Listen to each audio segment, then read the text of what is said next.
a lot of people like is upset at Hove. I don't know if the upset may be too strong of a word, but like he see Dame Dash going through it right now. Right. Dame helped him, and he see Dame struggling, and he's not lending a hand out. I just felt that at that point, Dame is taking so many shots. Do you feel like Dame was too cocky though? Yeah, but forget the cockiness. Because Tata and all them other niggas eating, all them other niggas that was over there. Yeah, Tata boy. Maybe Dame should have been a little humble, and I don't got nothing against Dame. I love what Dame. But you can't take no shots at the man and then they expect the man to help you. Yeah, of course. You done took shots at the man. That's the same thing with Buck and 50, or Game and 50. Once you take shots, I never took shots. No. You're not finna take no shots at me and then get down on your luck and think I'm gonna come never through. took shots at no 50. Right. I never took no shots at 50. No. We brothers. We might have a disagreement. Right. But what I'm saying to you is, it must have not been a brotherly relationship over there. It was more business. Right. And I understand Hov. Jay-Z is being dragged into the money talk once again, and this time it's Tony Yayo putting Dame Dash on blast. Yayo is calling it like he sees it. He's saying loyalty is one thing, but money is a whole other. In his eyes, you don't get to take shots at Jay-Z and then expect him to open his wallet when times get rough. He compared it to what happened inside G-Unit with Buck and Game.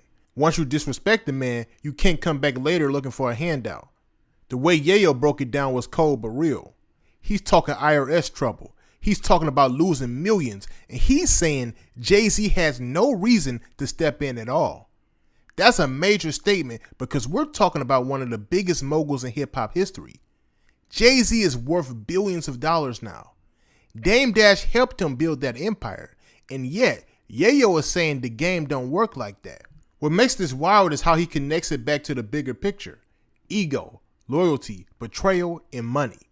He's saying everybody remembers when you say no, but nobody remembers when you say yes, and that's where the problem comes in. Dame might feel like he's owed something, but Yayo says Jay-Z doesn't owe him a dime. This is the type of clip that makes you stop and think about what loyalty really means when millions of dollars are on the line. Now I'm about to play this clip for y'all, but before I do, I just need you to like, leave your thoughts down below in the comment section, and subscribe. Let's get into it. Once he disrespect, cool, I understand. But if he didn't disrespect and the dude is loyal there, it should be more opportunities for him.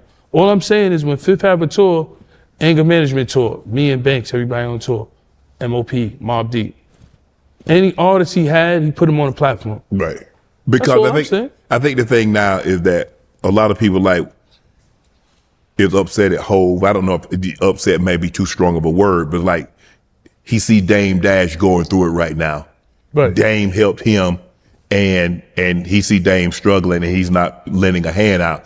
I just felt that at that point, Dame is taking so many shots. Do you feel like Dame was too cocky though? Yeah, but forget the cockiness. Because Tata and all them other niggas is eating. All them other niggas that was over there. Yeah. Tata boy. Maybe Dame should have been a little humble, and I don't got nothing against Dame. I love what Dame. But you can't take no shots at the man and then they expect the man to help you. Yeah, of course. You done took shots at the man. That's the same thing with Buck and 50, or Game and 50. Once you take shots, I never took shots. No. You're not finna take no shots at me and then get down on your luck and think I'm gonna come Banks never through. took shots at no 50. Right. I never took no shots at 50. No. We brothers. We might have a disagreement. Right. But what I'm saying to you is, it must have not been a brotherly relationship over there. It was more business. Right. And I understand Hov with that, because 50 didn't have to pay Buck's taxes or help him with that. It's business. Right. If I make $500,000, if you make me $500,000 and I spend $250, and I'll be like, Shake, damn, I fucked up this money. Can you lend me? No.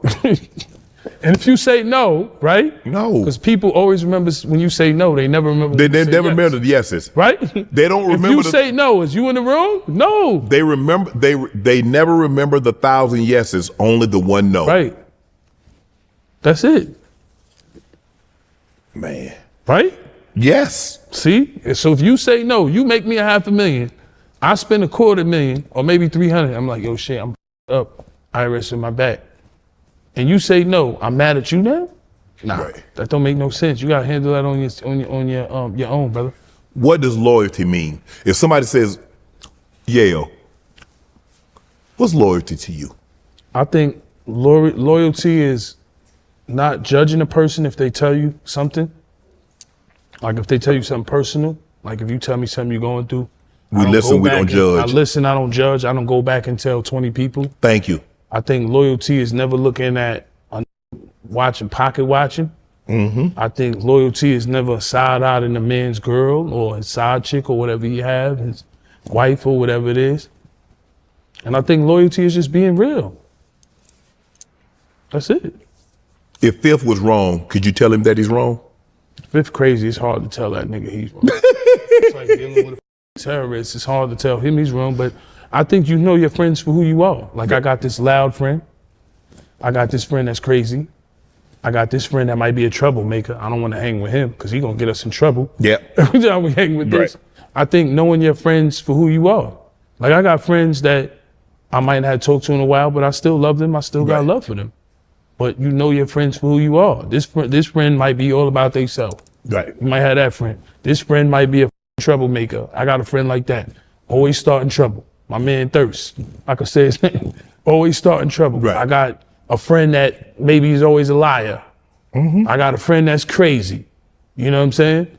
I think you know your friends for who they are. Accept them for that. Yep. I always tell people, accept a person as they are, not how you wish them to be, and you'll be fine. Yep. Money and loyalty never mix well when ego and history get involved. Here's how I see it. Tony Yayo made some valid points about loyalty and respect. He said once a man feels disrespected, it's hard to circle back and expect financial help later. I get that. That's real life. You can't take shots at somebody and then want them to save you when you're in a tough spot. Yayo connected it back to G-Unit situations, and he wasn't wrong about how money can break down friendships. But I also understand the other side. Dame Dash did play a huge role in building roc-a-fella. Without Dame, there is no dynasty. There is no blueprint for Jay-Z's empire. A lot of people feel like Jay should step in out of love and respect for what Dame contributed. And that's a valid feeling too. History matters. Relationships matter. It's not just about money on paper. This whole debate makes me think about how fragile partnerships are once money gets big. At first, it's about the dream. Then it turns into the business. Once billions are on the table, the personal stuff takes a back seat. Jay-Z has to protect his wealth. Dame has to survive his own battles. And Tony Yayo is saying plain and simple, you can't expect a bailout when disrespect was part of the story. I don't think there's a right or wrong here. Some people will say Jay-Z owes Dame Dash nothing. Some will say loyalty should come before pride. Both sides have a point. It's one of those situations where hip-hop reminds us that money will test every bond. And honestly, I just respect how Tony Yayo put it out there raw without sugarcoating. He spoke from his own experience and made the comparison to his brothers in G-Unit. That's what makes it hit harder. For me, I just hope people learn from it. Don't burn bridges if you might need to cross them again. Don't expect someone to carry your mistakes if you choose to take shots at them. And also don't forget the history that made you. Dame Dash and Jay-Z together gave us classics. They gave us culture. They gave us a movement that will never be erased. That's where the respect should stay no matter what happens with the money. So what do y'all think? Should Jay-Z help Dame Dash because of everything they've built together? Or is Tony Yayo right that once you disrespect someone, you can't come back asking for a bailout? Let me know y'all thoughts down below in the comment section. And make sure you like and subscribe. Peace.